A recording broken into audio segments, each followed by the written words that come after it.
eye contact.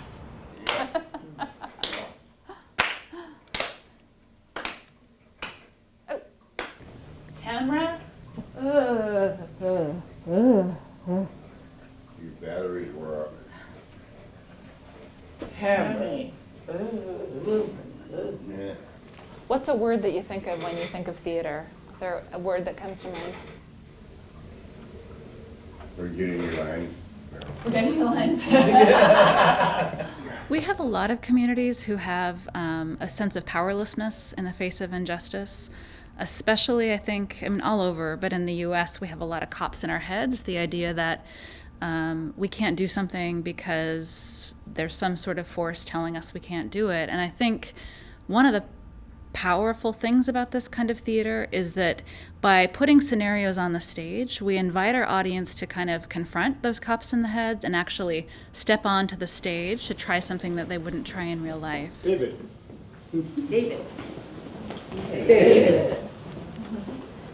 And walk. Living Stages is an organization that's committed to theater for community empowerment and dialogue and action. And we base our work on the work of Augusto Boal, who's a Brazilian activist and theater artist. He began the work in Brazil and thought it would be important to break down the difference between actors and audience and actually invite communities onto the stage to try to change the course of the play. So the goal of our work, in the words of Boal, would be to make non-actors into actors. There are 3 different groups we're planning to work with through the Bud Clark Commons Residency. We're working with a group of women at Jean's Place, which is a transitional housing space, and they're there until they find permanent housing.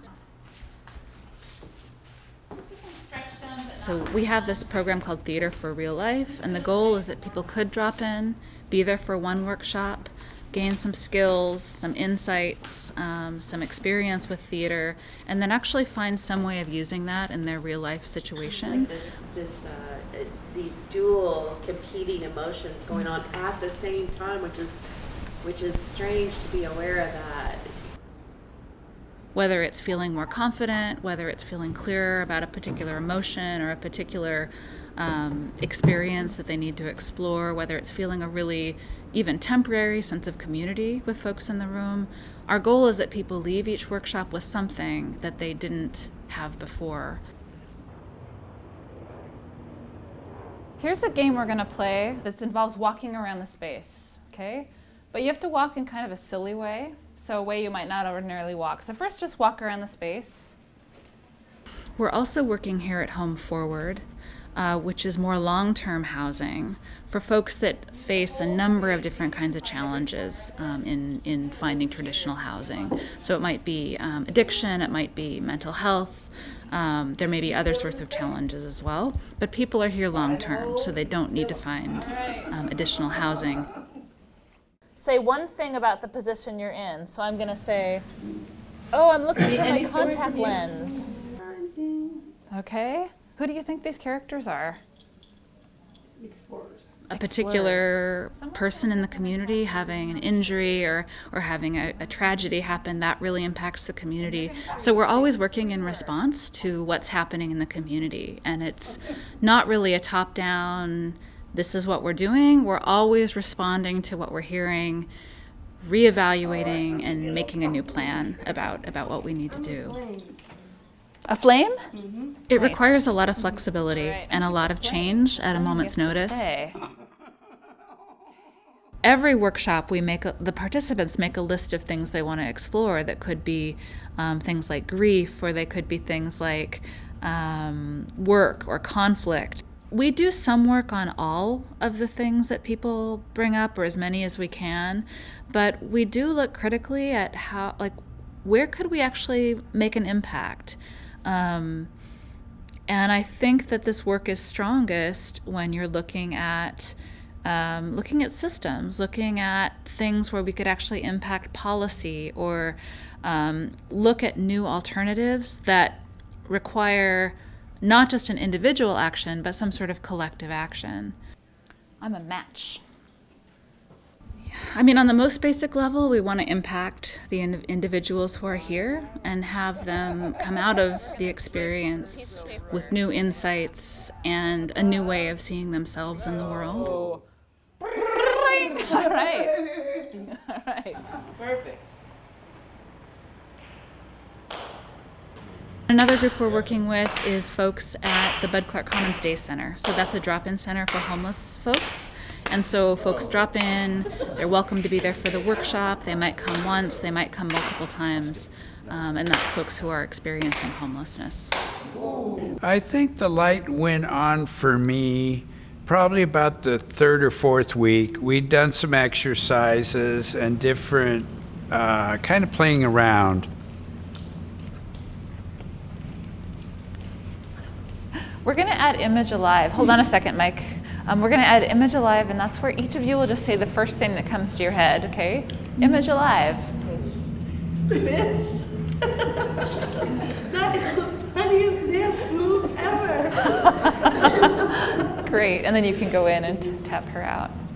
So being able to tap into that creativity that I think as an adult, a responsible adult, I have kind of had to push to the side, you know, being able to do that for a while was really, really, really awesome. Image Alive. Oh my gosh, are you okay? Look at that down there. When we came up with our little play we were going to do, Dewana and Charles and I and a couple other people, and we worked at it, and it worked out good. We liked it, and the more we practiced, the better we became at it. Okay, well then, I need you to sign a release of information so I can get the information I need to treat you. And then we have one more scene, scene 4. On the train home, Brittany limps onto the busy Max car, and she begins wheezing, trying to catch her breath. Bystanders notice something is wrong and try to help her. Police show up. The paramedics note on her ID she's from Bud Clark Commons and ask if she's taken any drugs. She's unable to answer, and then we just finished this week. She's taken away and she's taken to Adventist. Wow.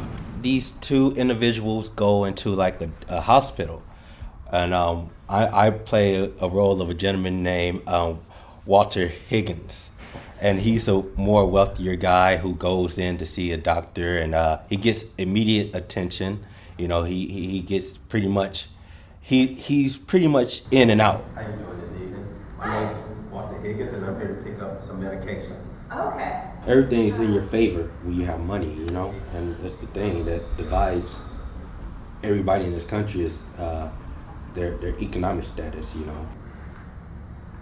The way we get treated as indigent people when we go into hospitals for care and get treated as criminals is wrong, and I think that we really need to change it. And this venue that we have with acting is really, really an issue that we need to claim. I don't need classes or therapy. I need medicine for my pain and something so I can breathe. I can't come back tomorrow. I'm sorry, that's all we can do.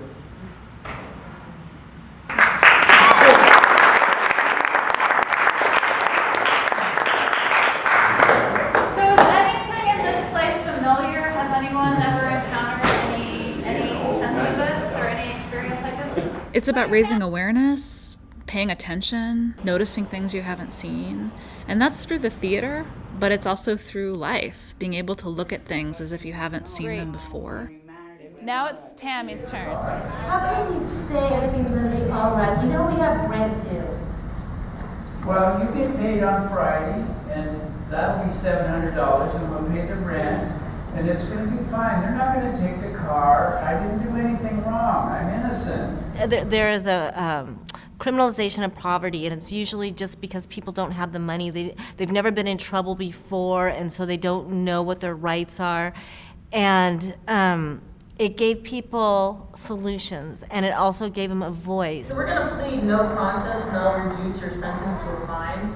But I'm innocent. I didn't do anything wrong. Trust me, this will be better. It won't go well for you if you plead not guilty. But the cop is lying. That's not what happened. I think we should fight this. I mean, isn't that what justice is about? When I first went into it, we didn't have a script. We didn't have much of anything to go off of we pretty much improvised everything and came up with our own story, our own plots.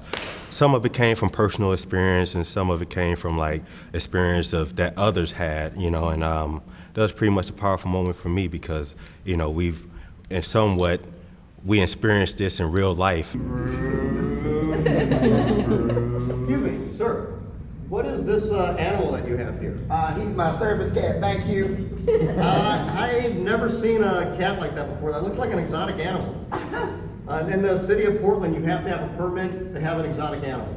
So I'm afraid I'm going to have to see a license. Well, I don't have a license for him, and he's my service cat, and that's just my cat, man. What service does this beast do for you? He does the service of being my cat, thank you. Excuse me, sir, can you please stop that? You're interfering with a police officer. Okay, just please put the camera down, you're interfering. Man has a very dangerous wild animal living here. And I'm gonna have to see a permit from you, and I'm gonna have to ask you to put that camera down. I'm just watching. Were you driving that vehicle? Really? Do I smell alcohol on you? Okay, I'm gonna have to get some backup here, and you stay here. Sir, you can just keep walking. You stand right there. Excuse me, Officer Johnson? Yeah, I'm downtown. I'm gonna need some backup. I've got a man with a lion in the middle of the road. and I have another man who's drunk and interfering. So can I please get some backup? In the beginning, it was more like, okay, let me get in here, let's get busy and do certain things. But now it's like, I got my own identity now, finally. I really have my own identity. And the theater group has really helped me to stretch it a whole lot further, to take some chances. Because now I've learned to listen, to watch, and then to input. We have the judge over here. Oh, good, you've got a chair. And then we have the series of chairs like this facing the judge, Yeah. So we need maybe 2 more chairs. This scene has a lot of people. All rise, the Honorable Judge McCracken, presiding. Please be seated. When Denzel Washington called me about playing him in his bio, I was reluctant to do that. But this whole experience to me changed me as far as a personality, because usually I think as an individual. But through this whole process, we all put ideas out there, and I enjoyed watching other people take an idea that I had and mold it into a complete thought. Interfering with a police officer, driving while intoxicated, public intoxication, illegal parking, and worst of all, jaywalking. It's a huge thing that people process and think about it to come up with a play and then share it, and then have people in the audience come in there and share what they're thinking about it. Manny, where do you want to start? Just the public. Thunder comes in. Hi. So we're going to plead no contest and they'll reduce your sentence and fine. Well, I didn't do anything wrong, so I don't actually really feel comfortable doing that. Okay, trust me, this will be better. It'll go better for you to plead. It will go worse for you to plead not guilty. Well, as you know, I had a prior DUI case in the past, but this time I made sure to get the names and numbers of witnesses that were out there. So I think that maybe we should actually plead not guilty and go to trial.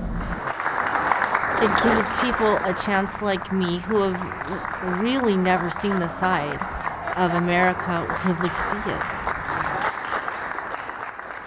And I'm starting to hear just the passion in your voices about the issues, so I know it's really real. And I think it brings out something kind of showing what is happening and how changes can occur, and they can be positive.